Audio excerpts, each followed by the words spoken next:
เป็นหยังคือว่าพิษกันปิดกันเรื่องปิดกันย้อนนี่ย้อนหยังย้อนนี่แหละอันนอนคลอนี่บ่เพิ่นบ่ให้เพิ่นบ่อยากให้เอามาบ่ไปหาในบ้านเอ้าคือว่าไปหาในบ้านอีกว่าสิเว้าความกันบ่เขาสิเว้ากัน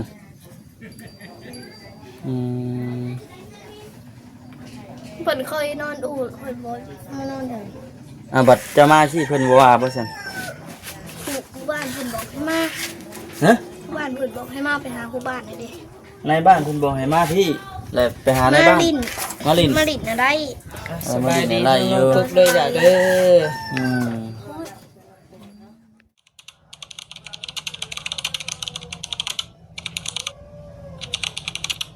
อพี่น้องเนาะ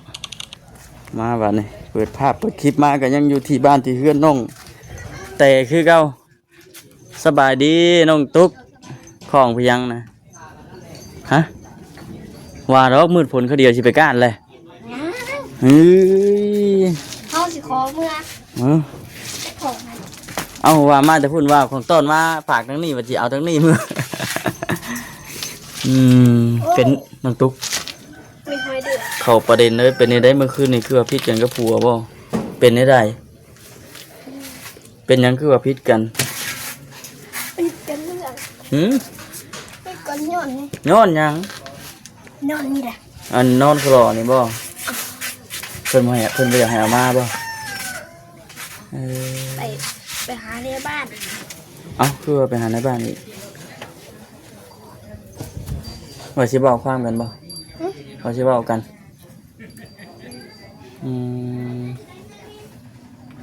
เพิ่นเคยนอนอู่เพิ่นบ่มานอนเด้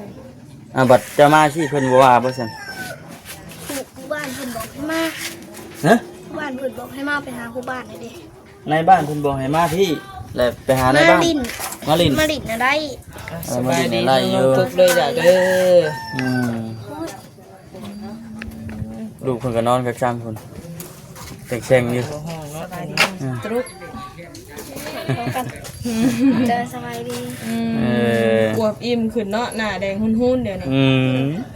เนี้ยอาบน้ำแล้วบ่นี่เปลี่ยนโซมเลย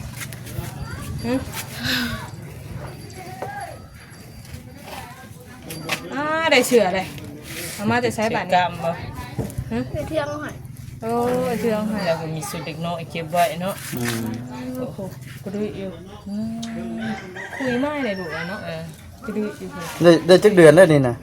4 เดือน4 เดือน4 เดือนเธอไหวนี่เนาะ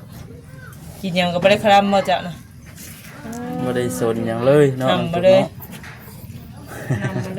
บ่ได้สนอุ้มก็ได้ลูกให้ลูกนอนทันแล้วคนสบายก็แห้งเลยฮะเอาตาใจจะมาจับทำโอ้นะเนาะบ่ได้หายในห้องมันนกตุกหายเมื่อคืนนี่หายเป็นช่วงนะเนาะจ้าว่าเมื่อใดบันสิได้อันเมื่อมาเกิดจังเลยให้สิเมื่อส่งมาดิแบบมาด่วนเมื่อด่วนนะเนาะเว้ยเนาะเขาบ่ให้เกินมื้อบ่ให้กายมื้อแรงเพิ่นเว้าเลยบ่กะว่ามันกายมื้อแรงตื่นเลยหมายกันเจาะๆแท้ล่ะเนาะคือว่าแบบมานี่ต้องพามาพามื้อนะเนาะกันโดดมื้อได้ใส่ล่ะส่งให้มื้อได้ใส่ก็บ่ได้อีกต่างคนต่างไปบ่อย่าเพิ่นบ่ให้อยู่เพื่อนเลยนะบ่ทานพาอีกหน่อยมากนะมื้อกับมื้อท่านเข้ามาคนเดียวเลยผู้หญิงหรือผู้ชายปะลูกจะนะผู้หญิงเนาะท่านเข้ามาคนเดียวนะ2-3 มื้อกลับก็ได้เขียนว่าลูกบ่ได้มานำสิบ่เป็นห่วงงานเพิ่นบ่แล้วลูกมานำได้แม่นเรามีการสาวผู้เดียวให้เนาะกำลังฮือเลยเนาะเพิ่นเราก็แพงเด้น้องตุ๊กเอ้ยปกติเราได้บ่ห่วงแน่เนาะอีกอย่างย่านเจ้าหลายเมื่อเลยแล้วก็คนิ่งแล้วบ้านเนาะตะตึงตุ้ยเงินพอจอยแล้วสิได้เมื่อเนาะบัดนี้เนาะเมื่อส่งเนาะตอนรับไปหาเลยเพิ่นว่านี่ได้เสียน้องตุ๊ก ตอนเราไปหับฮอดเทือน เปิดไปแต่เช้า เพิ่นว่าจังไดปู่กับย่าเจ้า ปู่กับย่าเพิ่นลงวัดตอนน่ะ เป็นลอยมาเลย เพิ่นมา มื้อนี้เห็นบ่ มีเพิ่นแจกที่วัดเด้ ถือว่าเพิ่นบ่ได้ฮู้อันจะมาในว่าแนวใด โอ้แล้ว พูดแล้วเนาะ น้องบอยถึงเลขบ่14เนาะ แม่นบ่ เลขงู โอ้ถึง4,000พุ่นน่ะ ไม่บ่แม่นบ่แม่น 70เฮ้ย เด็กงู เมื่อ บ่ คืนนี้ออกเลขผึกเมื่อก่อนนั่นถึงอยู่ ข่อยก็ตกใจเบิดเพิ่นคิดว่าเลขงูแล้วเป็นในได้สาระทางเรื่องสู่โคเป็นว่าในได้สาระ ตื่นเลย น้ำมูน้ำยาทางไปปลูกน้ำมาทางใดนี่ ป้าซื้อหยังเด้มาต้อนหลานนี่เนาะ ปลาดีปลาลงในละ สบายดี จักแม่น โอ้มาเฮ็ดอู่บ่ อ๋อคืออู่ไหหลาน โอ้สงแม่นเพิ่นช่วยแม่ มีเสื้อมีหยัง เรา บ่ บ่ ได้ อยู่เราบ่อยู่ นี่เอ้ยก็เลย เดี๋ยวป้าไว้นำบ่เวียงเด้อ ขอน้อง ตัวเราบ่ ซื้อเครื่องดื่มมาต้อนมาฝาก มัน น้ เกิ อ ด ง แล้วไปใช่จ้ะมันใส่เสื้ออีเมลเลยหกที่ใส่ เสร็จแล้วเบิ่งคักเบิ่งแหน่มึงแน่ลูกเจ้าหันเบิ่งคนฮะ อืม เอ็นจนว่า ชื่อหยังนี่ชื่อหยัง ลำไยให้ทองคำ ลำไย โอ้ ลูกเจ้าได้สิเอาชื่อจังได๋ลูกเจ้า จาก ลำยองบ่ น้ำยอง ลำยอง ลำยองสองใจ ลำยองสองใจ ลำยองหลายใจ น้องกาห้ ยิ อง งเหยียบท้องคู่ถือว่าเป็นผู้ชาย ดีได้สับยิงสับทรายเนาะ ถ้าว่าผู้นี้กิ่งข้างเดียวถือว่า กินไหม เน้น เฮ้ยเฮ้ย เป็นสิมาปลูกอู่ให้หลานปลูกอยู่ตารางนี่บ่อย จะ ละ หน่อยก็น้องแต่ได้อันอดรับอดนอนอีกแล้วบ่ต้องอันนั้นก็ได้ดอก จริงมาแล้วโยนกันไปโยนกันมา เออเจ้าเลยคอยเจ้าเลยยังบ่ทันได้นอนเลยบ่นี่น้องตุ๊ก มาลงจ หากระนอน ำมุนจิ้วจิ้วจิ้ว น้ำผูกเซฟอันนี้เนาะ ผูกมีได้วางผูก เจาะสำเนาะ ถือว่าทั้งพอจอยเพิ่นมายังสาคือมาอยู่2-3 มื้อเลย ถึงมาเมื่อวานนี่เลย โตมื้อนี้เนาะเพิ่นมาเรียกมางานเพิ่นน้ำบ่อยล่ะ มาเรียกมางานตุ๊กนี่แล้วมาเลยแหละ มาลูกเคยแล้ว เออ เราจะมาลูกเลย ลูกเคย พอจอยเอ้ยได้เรียกแล้วบ่พอจอย มานั่งอารมณ์ ถือ กัน ว่า ก็ได้ ชาตินี่ก็แล้วได้สามารถนอนได้แล้วเนาะเรียบร้อยเลย แม่ผูกนี่เลยนี่ ผูกไปนะ ผูกหลานได้ หมด ปะ แล้ว อ้าวนั่นก็วาง เอาตามาเชือกรถกับรถลงเตียงเลย เอา มันบ่จ่อบ่ผูกอยู่หั่น พี่จะว่า นี่บ่จ่อผูกคือตัวนั้นก็มาใส่ตัวนี้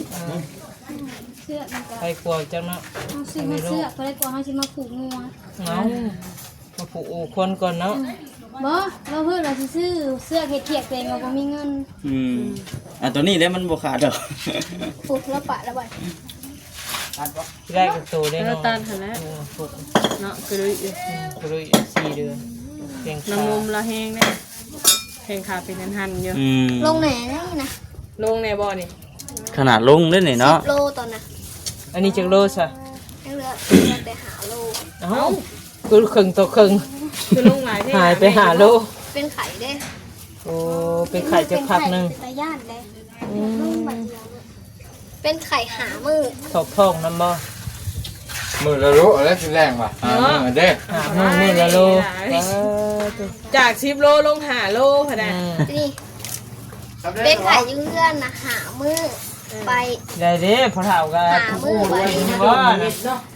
ไป6 โลอีก เป็นไปแล้วเรากับลูก 3 มือ หลายคนอยู่เราเรียน 3 มือกับเงาเงิน เป็นนะ พอนี่ซ่อมไว้แม่บ่โว้ยต้องซ่อมไว้ได้เพิกไว้ได้ อายได้ลูกอ่ะ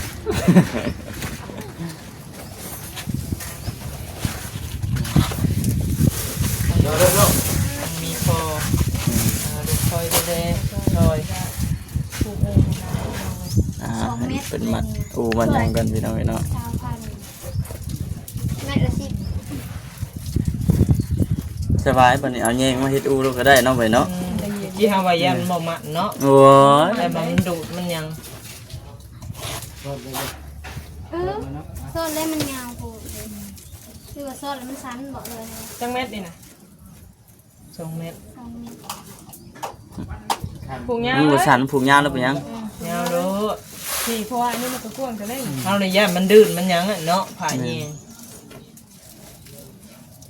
เนมมึงเนี่ยนะลาเนมเนี่ย อยากนอนแห้งแน่หน่อยดิว่ามืดฝนมา เอ้ยจะผ่านมาน้องเตอุ้มเด็กน้อยบางคืนมาเห็นน้องลูกน้องทุกพอดีโอ้ถือว่าพันคิวเลยมัน คิว ไว้ เนาะ ชื่อเลขไปได้หมดแล้ว ชื่อเลขแล้วไปยัง เบาค ทุ่มเดี๋ยวมีเท่าไหร่ทุ่มแล้วเหรอ แต่เราบัญโยนน้องน้ำเลย ห่วย นี่น้องเตโยน เลขปลาน้อยไปจ้ะ น้องเตจะโยนว่ะ เอาเลย ถ้า น้อง เจ้า เต แพงเลยจะเอาไปเลี้ยงว่ะน้องเตก็ให้ เลขปลาน้อยเนาะ 37 เนี่ย ปลาน้อย ไม่ ปลาใหญ่ ขาวเด็กน้อยนะ ปลาขาว สาวนวล จังมาจังมากจังหยังแล้ว คนแต่ที่บ้านนี่เคยผ่าน โอ้ชื่อเลขก็จะมาแลกหาถือ อืม เขาถึกแต่เถื่อเดียวถึกเลย คนน้อยๆขาวๆว่ะบ้าเบิ่งอ่ะคือคนหักซ้ำเขียนนี่ขาวเด็กน้อยฮะ ฟันบ่ จะต้องพับได้พ่อจ้อย เนาะย่านได้ย่านมันดุยได้ เราหุบเขาเลยแต่มันเห็นอันนี้นะชน มันเค็ง เนาะ เนาะ ไม่ได้แบบนี้ เฮ้ย ลูกน้องแตออกมากก็ยังกระหอกน่ะ กระเล่นเล่น กระเล่น กระลอกก็ได้ กระโลกกระเล่น ดูต้องกระเล่น กระเล่นเนาะ เออว่าไป กระแตตกระจอน กระโจนเนาะ เล่นคักบาทกระจอก เงี้ยกระจอน คู่ที่สองเลยเอากระห้องบอก โอ้ที่สองที่สามเนี่ยนับใบ วางแผนไว้เลยนะเดี๋ยวนี้ กระจอกแล้วก็กระรอกได้บัด อันผู้เดียวยังไม่ได้ออกมายังวางแผนต่อ เจ้าต้องพับแบบนี้นะเจ้าต้องพับอะไรแบบนี้ เอาคนละบาเราผูกปิดอยู่ได้ลูกแล้วก็หลายคนอยู่ โมมีกับผูกรูปแบบเป็นเพศเด้ ก็คือกันมาแล้ว ยังว่าพี่ได้ เอาดีได้มันมันได้เนาะ ยูนตุยดิ ดีแล้วบ่ให้เมื่อแล้ว บ่ให้เมื่อว่าน้องบัวเสียไปยองกันมา แล้วก็เอานี่มา โอ้บ่แรงแล้วก็มือป้าแล้วนี่พอจอยชิมาชงเลยเนี่ย น้องตุ๊ก เอาบ่ไปเนี่ยเอาบ่ เริ่มขอบเนี่ย แค่บัดนี้เอาแค่ก็ได้ 4 เดือนนะเอาย่อคอย กคอนะพี่อ่ะ โอ้ยขึ้นอย่างนั้นได้ก็ เอาแค่พระเจ้าเอาแค่ถามไม่ชิโน่นเอาแค่ อันนี้บ่ผลพระเข้ามือกันว่านี่น้องบอย แม่ นี่เนาะคอนมันสั่นสิเนาะนี่คือเราเห็นในคลิปอันทีมงานเพิ่นเมื่อวานนี่จะเปียกเบิดนี่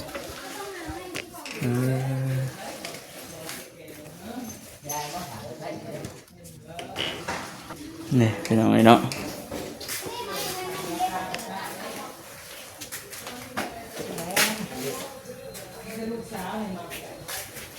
เดือดพูดมืดมาแล้วโอ้ยเนาะพอจอยเนาะโอ้สิตกห้ำแล้วแบบนี้สิฟาดลงมาอีกแล้วนี่สิเปียกอีกแล้วเดี๋ยวน้องกระเตะยัง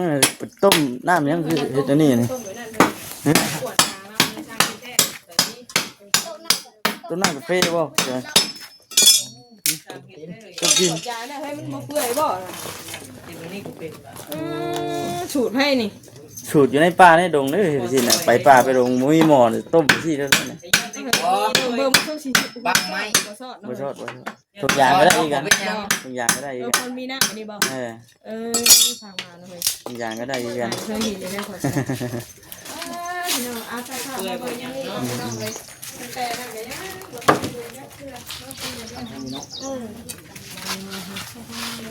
เบิ่งไว้เด้อน้องแต่เด้อ ได้เลยที่ขันอันเดียวก็ได้ที่ เอาสอง สู อัน ง เนาะ นี่ เด้อ เด้อูกะ จะต้องงานทั้งนั้นลงมาเดี๋ยวมัน สูงโพด ได้อยู่ ได้เท่านี้นะ โอ้ยลูกเคยก็ได้อยู่อ่ะสัตว์ เยี่ยแต่ไม่ได้ ได้อยู่ดอกหลานเจ้าจะไม่สิบอยู่ ให้เขากินบอก เอาเงียนก่อน หมูทั่ว ได้ เลย เด้ ช่วงร้ายแหละ ช่วงลายเลยเนาะ ใช่เกินแหละ ไปไว้ไป เอากินนมเลยเอานอนเฮิงแบบนี้ บ่แรงยังแม่นเมื่อส่งเงินนังตุกบ่ ว่าฟังไปครับเพิ่นสินอนสิก็มาชง อ่ะว่ามาว่าเวียกแหละยังบ่ทันได้เว้าบ่มื้อใด มาเล่นสินะ มาลิ้นนี่สิ เพิ่มจะมาสูงเลยบอก อืม เอ้าคือบ่ชุงเพิ่มอีกบัดนี้น้องแต่เอ้ยบ่ให้ย่านลงพอประเทศชุงเพิ่มอีกอันนี้ อยากนอนอยู่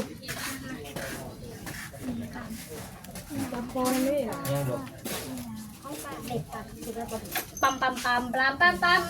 ปั๊มปั๊มปั๊ม ดูแล้วบัด ร้อยได้แล้วเอาห่มออกไป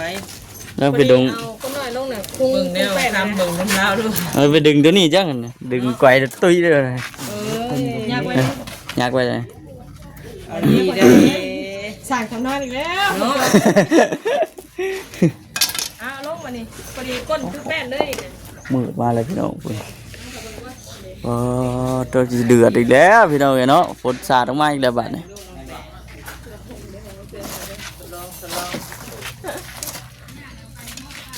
หลานน้อยอย่างนอนก็ได้เลย หลานน้อยนอนเลยก่อนนอนเลย ร้องมันให้กับมือเด้อ มันบ่ลึงนะมันมาเพื่อนป้าน่ะบอกเลยบอกป้าบอกของรักษาเลย ต้องครอบเลยเนาะแต่เก่าเนาะ มันให้จากมือได้ป้าครอบเด้อ เคเด็กป้าก็ ไปพี่น้องเนาะคลิปนี้ก็จะจบก่อนทักมากรรมแล้วนะเดี๋ยวคลิปหน้าคลิปไหนก็ได้พบกันใหม่พี่น้องเอ้ยมืดฝนมาแล้วฝนปาดสบายดี